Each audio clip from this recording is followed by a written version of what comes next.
But no matter how old you get, your childhood heroes can still matter. So what happens when you become a part of their mythology? And what happens when the show you're on changes that mythology? That's what we want to do tonight. Our first guest has done it a couple of times. Perhaps you remember her from this. And you put your arms around me and you told me that everything was going to be okay. I know, sounds crazy. But I started to think of all the other times that you'd been there to protect me. And I thought maybe there's more to Clark Kent than meets the eye. Oh, hey, Ms. Lang. Oh, hey, Smallville, Superman's teen years. Now she's the lead in another iconic story. It's the reboot of Beauty and the Beast. No singing dishes, but lots of ass kicking. It happened so fast. I heard a psycho getting ripped apart by something, and then you saved me. Bullets flying.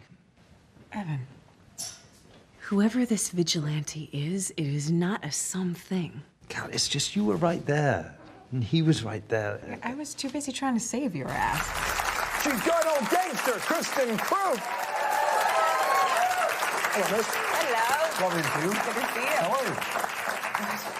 Welcome. Nice to see you in this red chair. Thank you, yes. First time I met you was, you won't remember this, but first time I met you, I was working at Much Music. I think I do remember this, but tell me. It was just for the Much Music Video Awards, right? I was so scared. I think there's a period of 3 years of my life back then that I honestly is like a blur. Really? Uh-huh. To be a part of this new version of Superman is one thing. To get into a new version of Beauty and the Beast as well. Yeah. You know, did you at one point go, I don't want to be the girl that does this all the time? I don't know. I think I got into that a while ago. I don't know how it happened, but going from Smallville to, before that I did Snow White, and there were a bunch of reimaginings of things that I did, and for some reason I wasn't scared of it. I think that those stories, like Beauty and the Beast, the story is so beautiful, and the message is so great that I think you can tell it in many ways over and over and over again, and it'll still be moving for people. I think even more so today, Beauty and the Beast, that message needs to get out there. Yeah, I think that especially in our business, what we put out there has a shiny veneer all the time. And with our show, hopefully, to some degree, what we're really looking at is what is beauty, truly. And how does that relate to, and in our show, it's really how does that relate to the acceptance of those aspects of ourselves that we aren't okay with? And how can you experience beauty truly only through experiencing your beast? You have a website that sort of deals with, like, obviously you've taken on more than just doing it in terms of script. You know, there was a certain point where I realized what I was putting out there in the world, and I didn't want to put that out in the world. How do you mean? Like our flashy image in our business. And I built a website for teen girls that, you know, we're still working on and trying to find our way, but I really wanted to help young women to find themselves and find their true beauty, which is really an acceptance of who you are and an expression of that. Well, didn't you get jacked once you went and did a magazine photo shoot in Europe or whatever, and they kind of really sort of threw you under the bus? Well, I was 19, and they had this shoot that they set up, and I literally went in and, like, burst into tears. I was like, I don't know if I can do this, but I didn't have the internal fortitude to walk out the door either. How did you walk into the room, and then what was the room like? Well, I walked in, you know, and it's a photo shoot, and all of your wardrobe is laid out. And I looked at it, and I was like, this isn't what I want to do. Since then, I feel much more clear on what I want, how I want to put myself out there. I'm not as rigid either as I was at 19.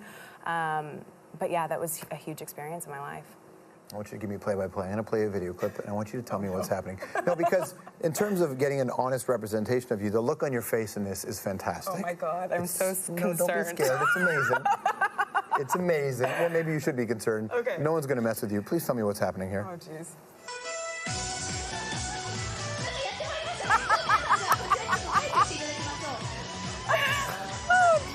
Watch this. Watch this.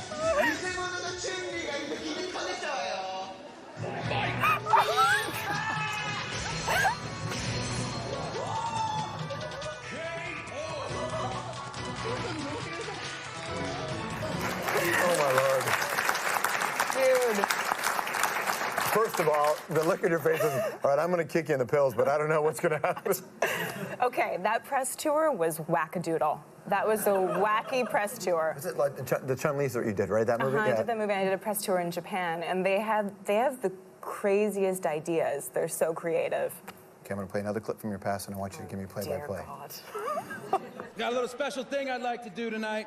Play a little song for you about the nastiest, freakiest little sex puppet I know, Fiona. Describes me so well. This one's for you, baby. Happy anniversary. Yep, that happened. Yep. Did you, when you signed on, did you know it was Matt Damon? Oh, I don't remember now. Wow, I think so. I mean, that's got to be a moment where you're like, if I'm going to be in this scene, it better be somebody like Matt Damon. I'll be honest. They were like, come to Prague and shoot, and I was like, okay, free trip to Prague. Right. But yeah, Matt Damon. He's such a lovely man. Smart. What kind of kisser is he? That was he was in his character. He may have bit me.